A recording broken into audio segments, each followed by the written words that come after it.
Hello students, welcome to our history class. I am Miss Annie Itur and today we are going to learn the fourth chapter, the Vedic Civilization Part 2. In a previous video, we have learned about the Vedic literature, that the civilization that is based on Vedic literature is known as Vedic civilization. And we have also learned that the most remarkable features of Vedic civilization is its rich and diverse literature composed in Sanskrit. And we have also learned about the four Vedas, that are Rig Veda, the Yajurveda Veda, the Samved and the Atharva Veda. We learn about the Brahmanas, Aryakas and Upanishad, and we also learn about the great epics of Ramayana and Mahabharata. So today in this video we are going to learn the remaining part of the lesson. So now let's get started with the lesson.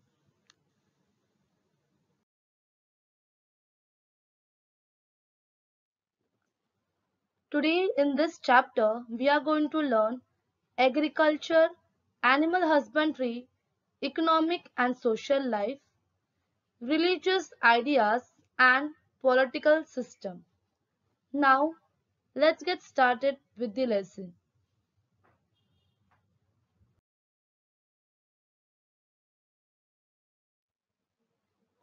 Agriculture.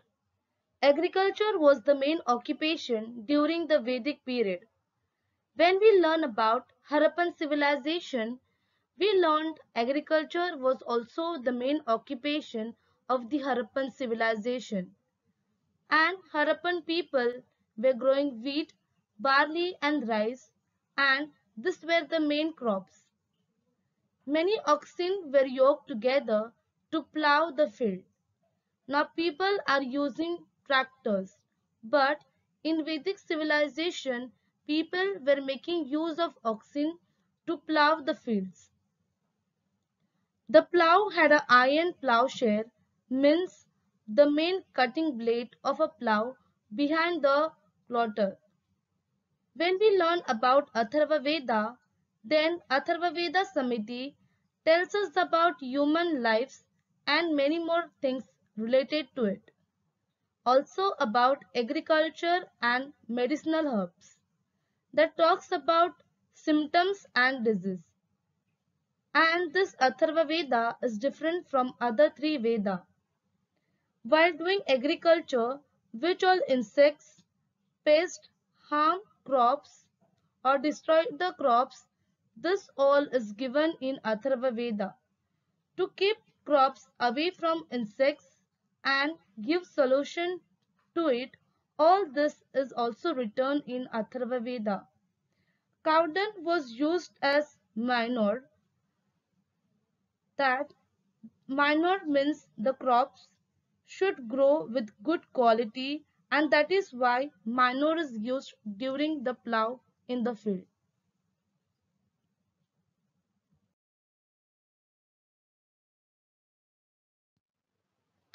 Animal husbandry. The three main animals like horses, cows and dogs during the Vedic period was given special importance. Now why only these three animals were given importance? Why the other animals are not given importance? This is because horses were used by the kings during war, because horses are the fast runner and the horses were valued because of its speed. Cows were used for marketing as they are giving milk which is later sold in market, and it also used as exchange during Vedic civilization. Exchange was in the form that it was sold to other person, and from that person wheat has been taken in the form of exchange. In those days currency was not used more. Only kings were using currency more. So that is why people were making use of cows as exchange. And that is why cows were highly prized. People took special care to ensure that their cows would not be stolen. Cows were highly prized because of that people were taking more care of it so that it should not get stolen. Vedic people were very much skilled in taming the horse. Taming means keeping horse in control, and they were well harnessing means tying their horses to chariots. Chariots in the Vedic period had spoked wheels which are lighter than solid wheels. The horse drawn and spoked wheels chariots of the Vedic people were swift and speedy. Horse drawn means a wheel pulled by a horse. These chariots were very famous in the Vedic civilization.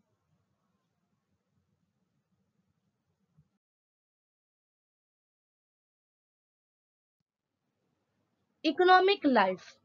In this period, apart from agriculture and animal husbandry, several other occupations had also flourished. The people, those who were doing occupation, among them, two main persons were artisans. Artisans means a worker in a skilled trade, especially one that invokes making things by hands. And second is one that apart from agriculture and animal husbandry does the other work. Those people were independent to form the different organization. Those organizations are known as shirins or guilds. The organizational groups were having head of the guilds known as Shriniti. Artisans and various occupations were forming their groups which was known as shirins, but slowly the various occupation people started keeping artisan aside and forming their own groups known as shirin. However, slowly the status of skilled artisans became secondary.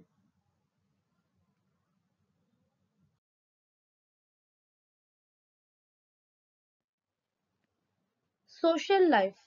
During this period, there were four Varnas: Brahmin, Kshatriya, Vaishya, and Shudra. A Varnas was determined by the occupation of the people. Now, during the Vedic civilization, there were four Varnas. Varnas are in the form of caste system as it is now. But those days there were no caste system. There were Varnas. How the caste systems are of different ways, same way Varnas were of four types such as Brahmin, Kshatriya, Vaishya and Shudra. These were the main Varnas of Vedic civilization. A Varna was determined by the occupation of the people. If the person is doing yajna or doing puja in temple, then that person is belonging to Brahmin. The person who is doing war or fighting and belonging to rich king family, then that person is Kshatriya. Vaishya are those common people who were doing their business, their cultural occupation or business. And Shudras are those who worked in the palace of king as das and dasis. Later, the Varnas were determined by the occupation of people. After that, it was determined on the basis of birth. The caste system leads to inequality in society. Because of the caste system, there was inequality in caste system. More importance were given for Brahmin and Kshatriya, and orders were given to the small caste people that were Vaishya and Shudra, and they were not given more important in the Vedic civilization.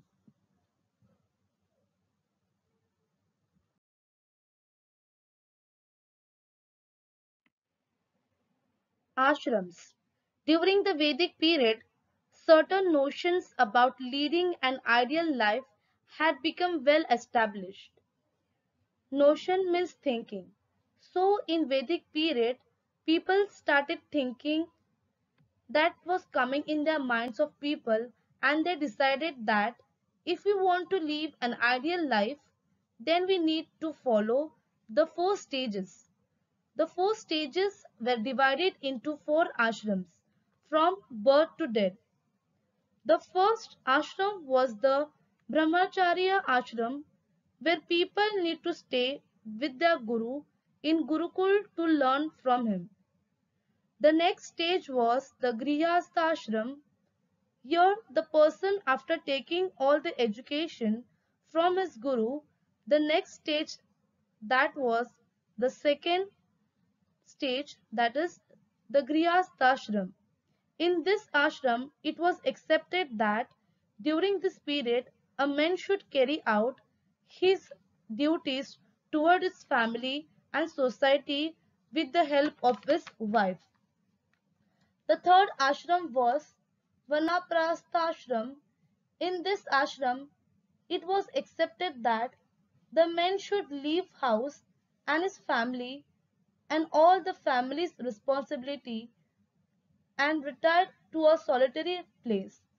Solitary place means living alone in peace and lead a very simple life. The fourth stage was sannyasram. In this stage, the conviction was to renounce all relations.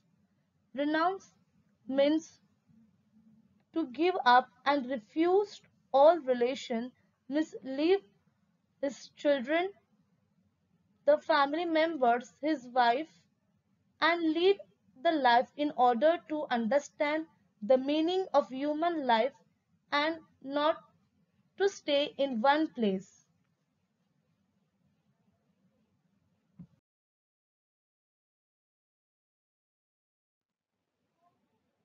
Religious ideas. In the religious ideas of the Vedic period, forces of nature such as the sun, wind, rain, lightning, storms, and rivers were given the form of deities. So this all forms were called as their deities, and they were worshipping them. Vedic compositions prayed them to become life-giving force. During Vedic period, people put offering into the yajna fire to please them. Those offerings in English was called as havi. Yajna is the act of offering havi into fire. First, when yajna was just started, they were putting havi, and yajna rites were very simple, and normal person can also do that. But after that, people made rules of yajna harder and very difficult. First, they were putting things in yajna.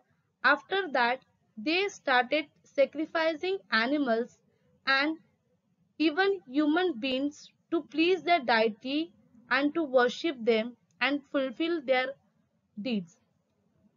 The importance were given to the priest, which later on started increasing.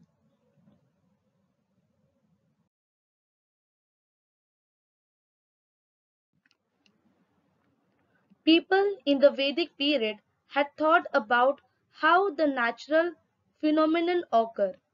Phenomena are those which occur suddenly, means sometimes it's very hot, sometimes it's raining heavily, sometimes it's very cold. So people were very curious to know about how and when it's happening and why it's happening. So those people started studying about it, and they noticed after year and year that first summer comes, and then summer is followed by the rainy season, and the rainy season by winter. So after that they observe this again and again and notice that this different season is a regular cycle in nature. The cycle in nature and the life cycle that move with it were termed by the Vedic people as Rita. The people of all living beings in a part of cycle in nature. Disturbance in the cycle of nature leads to calamities. Calamities means an event causing great and often sudden damage or distress or disaster. When calamities were occurring, people of Vedic used to think that God is angry or not happy or someone has done any mistake. So during this period, people were doing yagnas and everyone were alert that it should not be happening again, and they were very careful that it should not happen and nobody should break the laws of nature. It was believed that following those rules was to follow dharma. People of Vedic period believed that if we do yagna or puja, then they are following the dharma.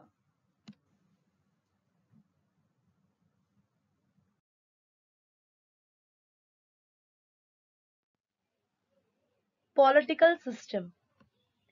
In the Vedic period, each village has a head known as Gramini. Gramini in Hindi is called as Gaon. A group of village formed a Vish whose head was called Vishpati. Several Vish formed a Jana. When many village came together, they were called as Vish. In today's time, we called it as district. So in Vedic time, that Vish was called as Vishpati. Several Vish formed a Jana. Later, when the Jana settled into a specific region, it was known to be Janpad. The head of Jana was known as Nipa or Raja, that is the king. During those periods, the main duty of the king was to protect the people and collect tax and run the administration effectively.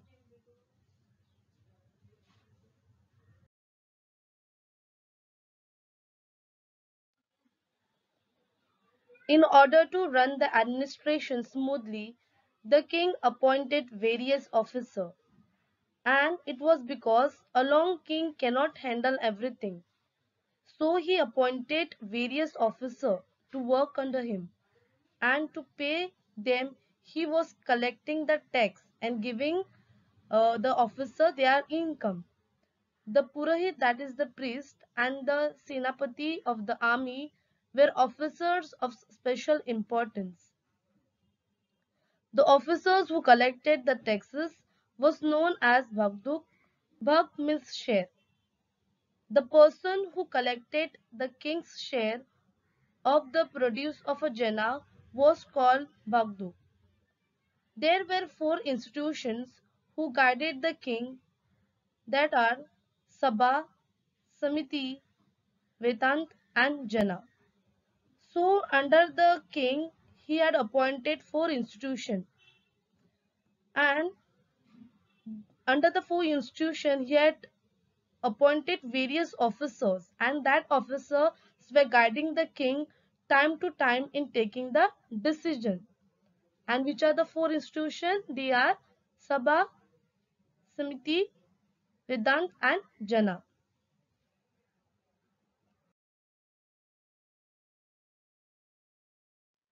The people of the state participated in their working. Women too participated in the working of Sabha and Vedant. So just now we learned that there were four institutions which was working under king. So in that four organization there were some people of state or regions. From that state and regions people were gathering, and among them women were also participating in the work of Sabha and Vidant.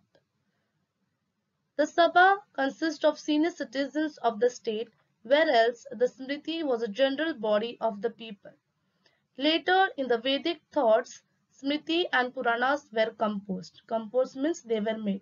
So there were two books named as Smriti and Puranas. After a period of time, The religious stream based on the Vedas, Smritis, Puranas, and local tradition came to be known as Hinduism. So, in this books, whatever was written, if we are following that book, that means we are following Hinduism. So, in India, more important was given to this books. So later, on when the Vedic period got over and new culture came and new tradition took place in different position. So about this, about the traditions and cultures, we'll be learning in the next chapter. I hope students you have understood this lesson and have got information about this lesson.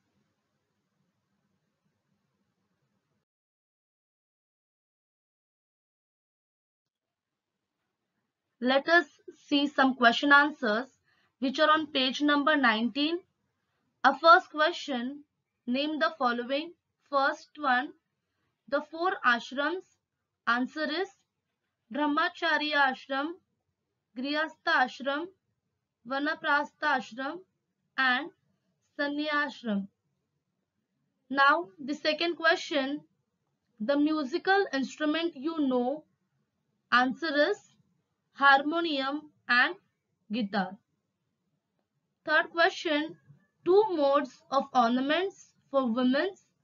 Answer is bangles and necklace. Fourth one, today's means of entertainment. Answer is television and adventurous sports. Second question, right or wrong? First one, Rig Veda mantras uttered during yajna. Answer is wrong. Second one, Samveda guidance on singing a mantra during yajna rites. Answer is right. Third question, Atharva Veda. The Veda derives its name from Atharva Rishi. Answer is right.